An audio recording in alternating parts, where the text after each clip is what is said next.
Welcome everyone to tonight's MCAT study plan workshop, where we're going to look at, in general, how to create a proper MCAT study plan to get you from where you are today to where you need to be, not just with here's what you do throughout the process, but also how to make sure you're on track every step of the way. Now, the reason I call this the January, March, April study plan workshop is I'm going to demonstrate specifically for January and then another one for April, but I'm going to show you how to take what I present for January and April and turn that into a March schedule, a June schedule, or whatever it is that, whenever it is that you're going to test. Before looking at a test, though, you want to understand what is involved here, because it's not just random. The MCAT cycle is very different for the United States and Canada, and this year they actually changed it up. Now I'm including the dates and the scoredly dates here so you have it with the notes. But in Canada, we'll start first with Canada because it's easier, a lot of the schools have hard deadlines.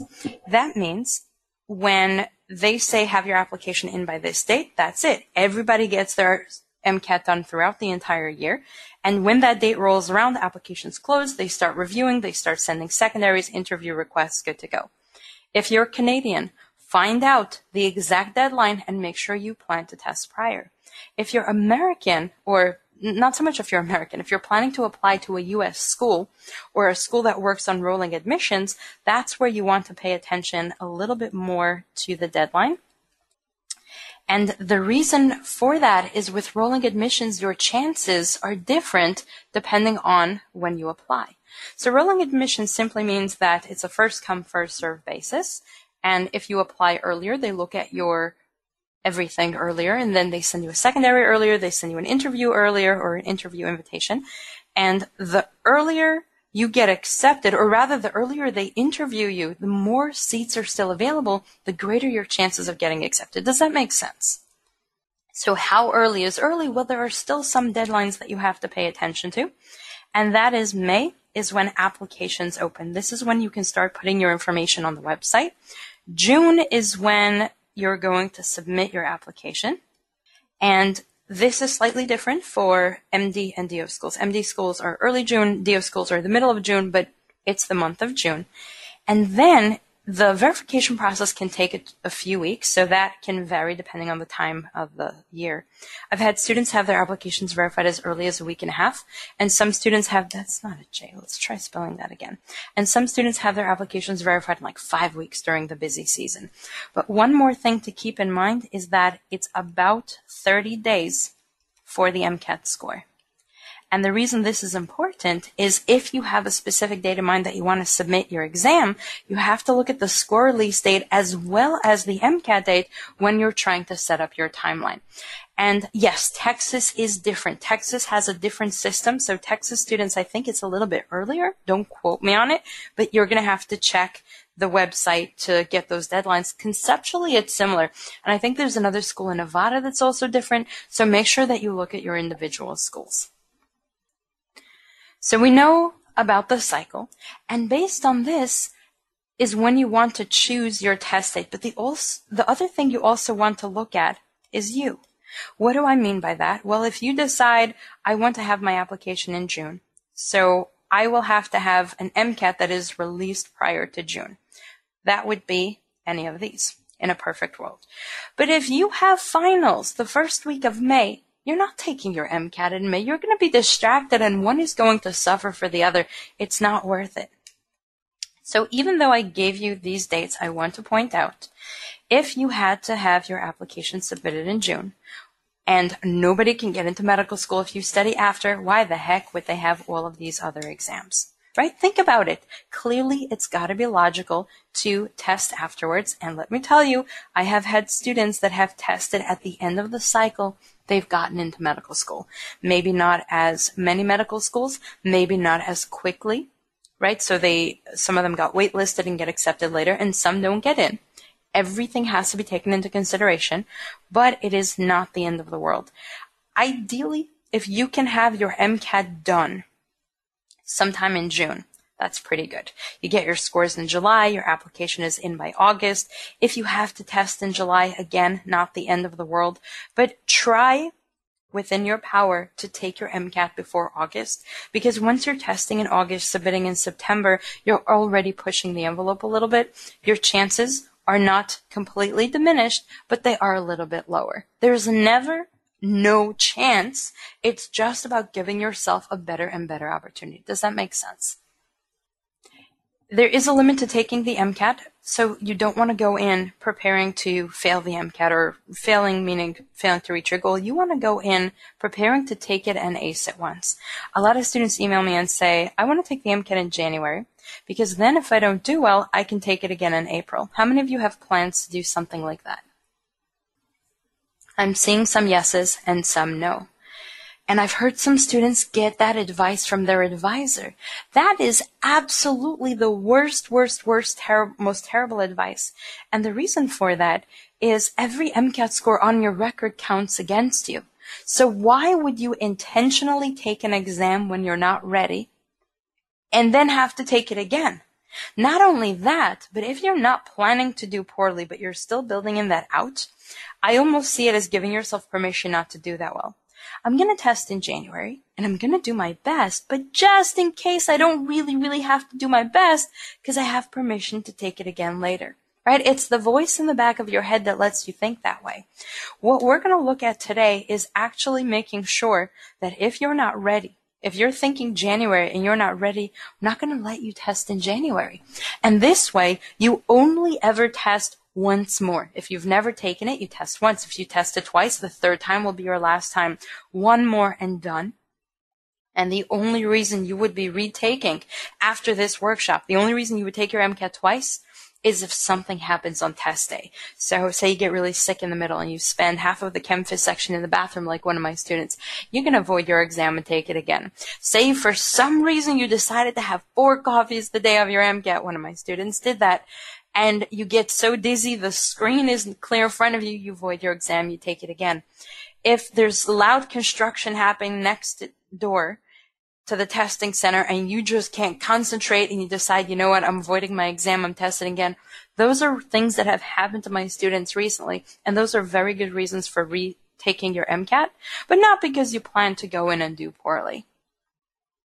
And if you void your score, the medical schools will never see it. So there is no loss. You lose one of your tries, but you should never have to use all your tries anyway. So if you void it, they will never know, and it's as if you've never taken it as far as the medical school is concerned. How many students are here having already planned to test in 2018? So you were planning to test this past year, and you either tested and didn't like your scores, tested and voided, or decided to cancel because you realized you weren't ready, and that's why you're planning to test in 2019. I'm seeing a lot of yeses, didn't like my score, would like to do better, decided to cancel, voided it because of cars, decided to cancel. I'm seeing a lot of different reasons coming in, and also for prior. If it was a medical emergency, obviously that's not an everyday occurrence. I'm looking more to understand if you were hoping you would be ready and you weren't ready, what happened? And for those of you who thought you were ready, was your score a surprise? I'm seeing comments, I was too nervous. I'm seeing a lot of yeses, not ready due to low practice scores. I thought I was ready, but I did not have a solid plan, didn't have a strong plan, changed jobs and moved, not enough time spent on content. So I hope you're noticing a trend there. For a lot of these students, from their comments, you know how they say hindsight is 20/20? It's very obvious if you look back and you realize, oh, the student wasn't ready. But when you're doing it, it's not always easy to see. And the reason for that is, in my opinion, it looks something like this. Ideally, you have a study plan where you start out here, you have a goal, so you're going to end here, and then you have, actually, let's make it a little more realistic. So you start out here, and your goal is to go from point A to point B. Without a very detailed study plan, without a way to measure, it's easy to miss when you're not ready. The average student, for those of you who are testing, even though you planned to test in the past and now you're testing in 2019, did your study plan look like what I see for most students, where you're starting here And then it kind of looks something like this, with a hope and a prayer thrown into the end. I'm seeing yes, literally, more or less, all over the place, something like that. This is what most students have as their plan. But let me ask you something. If this is your plan, how do you know when you're 50% through? Where is 50%? Where is 25%? Right? How do you measure progress if you know right now you're here? Where is here? Right? If this is the case and you don't know where you are, you don't know where you're going, and you don't know how to measure progress. So this is what we want to avoid. Now, ideally, we have a plan that looks like this, taking you from A to B. But let's face it, the second you have a plan, emergencies happen, you get sick, your car breaks down, a friend tells you she's pregnant and now you have to go take care of her. Everything happens. So we allow for some ups and downs. But if you have a plan that looks like this, and you have buffers built in, and in reality you have ups and downs that allow you to still stick to your plan, you should be able to hit your goal. Right? With the ups and downs, but it's still better than what we looked at earlier. Now, here is the most critical part. If this is your plan, and we'll say that the dotted line was the plan, how do you know that you're on track? You break up your plan with very specific things you can measure. This is a milestone you have to hit. A milestone you have to hit. If you have a very specific, measurable milestone, then as time goes by, so we're going to say that this right here is progress, and we're measuring this right here is time, and you give yourself X number of months to hit your goal. As time goes by and you're sitting, what color didn't I use yet? I have ADHD, so anytime something is in black and white like that, it's harder for me to pay attention. It's harder for me to concentrate. That is why I use color for everything. It brings it to life. So hopefully you see why I go crazy with the colors. Let's say time passes and you're asking yourself, am I on track? And you check your milestone and you see I should be here. It's very easy. If that is a numerical calculation, you just punch in the numbers and the numbers will tell you, am I on track? Yes or no. If I'm on track, I can continue going. If I'm not on track, I have to evaluate and figure out what's going on. So you're on track, you continue, you check another milestone. Am I where I need to be? Yes or no. If you keep doing that every step of the way, then there's never any doubt whether you're ready or not. And it's not a situation of, I got so many emails in September, Leah, I'm testing in 2 weeks, I don't know if I'm ready. You don't know if you're ready. What are your numbers? You'll never have that question. But not only that, you're not waiting until the last minute.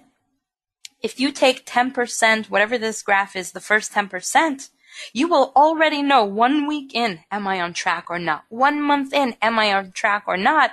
And you can fix it right away rather than having to go back to the drawing board, restart from scratch, and figure it out all over again. Because if you adjust when there's a little issue, it's so much easier to get back on track versus waiting until you have to just reinvent everything. Daniel's asking what would be considered a milestone. That's what we're getting into. So I'm starting broad to give you the idea, and then we're going to zoom in closer and closer to the very specific numbers. So the big question is, how do you know if you're ready? You will know that you're ready if you're on track. That is what we're going to have to pay attention to. Are you on track based on the numbers? But how do you come up with those numbers? What numbers are we looking at? For students specifically who are testing again, how did you know you weren't ready? What were you looking at? MCAT scores, practice scores. I see a lot of scores. But when? How close to your MCAT did you evaluate and realize you weren't ready? A month, 2 weeks before, 2 weeks before, a few weeks before. If you had the ability to evaluate that 3 months before, do you think your results would have been different? For everyone who's giving me in the last month, do you think it would have been different? I'm seeing yeses and absolutelys. Well, guess what? Whatever happened in the past is in the past. We are starting fresh now. 2019 is a brand new year, and we're going to make this the year you ace your MCAT unless something out of your control happens. So we need to have a plan. We need to have, well, everything here. We need a point A. How many students have point A, where A is a baseline?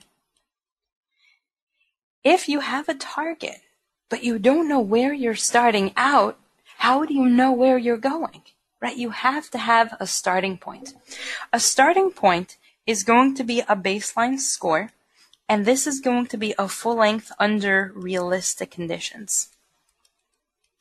And by realistic conditions, I don't mean an MCAT that you took over 4 days where you Googled the answers, which I actually have a student who did that. I made him retake his baseline. It has to be an exam that you took in 7.5 hours without distraction, no calculator, no phone, nothing on break, no, if you have to walk the dogs on break, we'll forgive you. But everything else has to be as realistic as possible. Max says, I have this. It was brutal. But guess what, Max? You got it over with and you're one step closer. So that is absolutely correct. Gohar says, I wish they let you use Google. Gohar, you're going to be a doctor. You have to know a lot of things. And yeah, I'm sure you'll Google stuff, but you don't want to wait until the last minute. The second thing we need, and surprisingly, some students don't have that either, is a target. You need to have a target score. Where are you going? You know that line from Alice in Wonderland? If you don't know where you're going, any road will take you there. You need to know where you're going because then you know the difference between where you are now and where you're going. If you don't have a target score, pick one. And you don't have to know exactly where you want to go to medical school to have that target score. Because some students will tell me, Leah, I honestly will go to any school in the United States that accepts me. And that's okay. But what schools would you be eligible for? Are you in an Ivy League with a 4.0 GPA kind of person where you need a 520? Are you a normal average student who goes to a normal school with an average GPA? Maybe it's a 3.4, maybe it's a 3.6. Those are okay. You can totally get into medical school with that. And you want to go to your state school. Maybe you need a 5.06. Maybe you need a 5.08. Maybe you need a 5.12. You want to have a general idea so you have something to plan for. Some students tell me, I want to score as high as possible. But when you're studying as high as possible, what's your halfway point? What's halfway to high? That can be misconstrued, but what is halfway to a good score if you don't know what that number is? And then you also want to have a target date. Now the target date, guys, please don't get married to the dates. Things can change, life can happen, and it's much better to be flexible with your date up front than to take your MCAT, realize you weren't ready, and have to pay to take it all over again. You're much, much better off just taking it once. And if you're not sure now if you're ready, registration doesn't open for a little bit. It opens at the end of this month. But who said you have to go register right away? Why not just wait until you're closer, maybe 3 months out, when you know, based on your milestones, say this is where you are and you know you're on track? That would be a much safer time to register because you're going to be much more likely to know if you're on track then. How many students here have a baseline score? If you have a baseline score that's really old, ask yourself, can I count it? So we're having this conversation in October of 2018. If your baseline score is from January 2017, you probably want to test again. If you took the MCAT in June, you could probably use that as a baseline score. If you took your last full length or the real thing in January or March or something like that, you probably want another baseline because you want to know where you are now so you can measure your improvement. With regards to the test date, when are you planning to take your MCAT? Or when are you thinking of? So even if you don't know, you could still have an idea of when you're thinking of testing. If you're testing in the next 6 months and you don't yet have a baseline, make sure you do that right away. So take one tomorrow, take one this weekend, take one as soon as possible so that you know where you're going. Now, you know that on the MCAT, we're not going to go into anything passage related, but I just want to ask you a question. You're going to be looking at a lot of scientific data, a lot of graphs, a lot of research analysis. If you're looking at an experiment and the data is graphed something like this, you know that to get an idea of the trend, That's the trend right there. Am I right? We just draw a best fit line. If you were asked to predict the next data point, say for this point on the graph, then we can just guesstimate, we can extrapolate the results to be somewhere over here. If one data point comes in over here, what does that make you think? Or something like that. Outlier, right? So why is it that we're looking at something like this, it's so obvious, but then we look at ourselves, we don't believe that an outlier exists. And let me show you what I mean. When we're looking at the numbers, the progress numbers, we're going to graph your results, right? We're going to follow your results. And if, as you're making progress, measuring your milestones, you see something, that is how you expect your scores to go. If you're progressing and the data clearly tells you I need X amount of time, that right there, that's a unicorn. Don't wish for a unicorn. Be very realistic in what you're looking for. So let me show you what a typical graph looks like with MCAT progress. In the beginning, you are going self-serving bias, Olivia. That's a good point. In the beginning, it's very easy to raise your scores. How many of you are just starting out, and no matter how long ago you took the sciences, for the life of you, you don't remember anything? If you're saying me, don't feel bad. Even if you took physics last semester, it is 1000% normal to have forgotten it by now. You're going to start from scratch, and that's okay, unless you already started. So in the beginning, you get a baseline, you're not happy with it, but it's okay.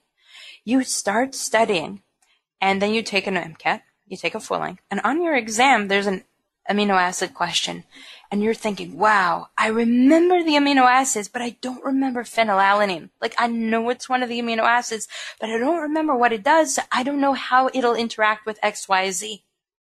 And in that situation, you're going to miss the question. But then you study amino acids because it comes up pretty early. You take your next exam at the designated time and you get so many more questions right because you went from, I totally forgot this, to, I kind of sort of know this stuff. Okay, it's not so bad. Your scores tend to jump in the beginning. And then they slowly taper off where some students will hit a plateau at the end, but there's not much of a jump. Again, we're not looking at this kind of increase. That just doesn't happen. We're looking to be realistic. What kind of graph does this remind you of for those of you who've studied your biochem already? Hemoglobin. Or is it hemoglobin? Myoglobin, right? So it should remind you of an enzyme saturation curve, where in the beginning the enzyme works very hard and goes faster and faster, and then it slows down because more and more of the enzyme active sites are getting filled up.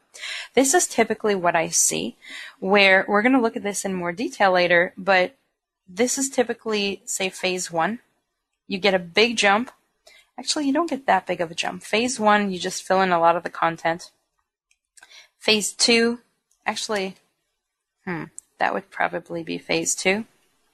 And phase 3, you don't see much of an increase. It's more of the fortification, but that makes so much of a difference. So you tend to see the big jumps in phase 1 a little bit at a time in phase 2, but it's still significant. That's where the real studying happens. And phase 3 is just about fortifying and solidifying and giving yourself the confidence to know, okay, I have what it takes. This is totally happening. With the average student, and before I continue talking about the average student, yes, I know you're not average. I never want you to compare yourself to anyone else, and I never want you to limit what you think you can do just because of what the average is. You are your own person with your own background, your own history, your own motivation and drive, and you will work as hard as you can to reach your goals. The reason I'm stressing this is because I'm about to talk about average simply to give you starting expectations. When you're starting out and you don't know your own trend because the only data point you have right now is here, then you can ask yourself, what does the average student typically have? Let me try to guess a timeline based on that. But once you start having your own trends, and let's say this is your data, screw the average, you're doing awesome. And that's okay. But let's say you're coming at this from the other perspective. You're a non-traditional student. You've been out of school for a while. The sciences are a little bit hard. Does that mean you're a dumb idiot who shouldn't go to medical school? No, it just means you'll need a little bit more time. If you haven't taken biochem, if you haven't taken physics 2 or orgo 2 or some of the classes, that is fine. Just recognize that the average student isn't you. And just because the average student is moving faster doesn't say anything negative about you. The only thing it says about you is, hey, I need a little more time. And that's okay. In fact, I find that the students who struggle a little bit, who don't do as well in undergrad, who don't do as well in the MCAT, but they still do good enough, and they have to work their asses off to get there, they tend to do better in medical school, because medical school isn't easy, but they come in knowing they're going to have to work harder, so they work harder, right? So the fact that you don't do so well and you learn to work hard actually works in your favor. So don't worry if your trend looks a little bit like that, and then it takes time to get where you need to go, because again, as long as you evaluate your own numbers and get there on your time, you're going to get there. So are we clear on that before we start talking averages? Okay, excellent. What I have seen in working with thousands of pre-med students is that the average student takes about 4 to 6 months to prepare. That being said, I've worked with students who have studied for 3 months. Some of them do really well, some of them not so much. They're not average.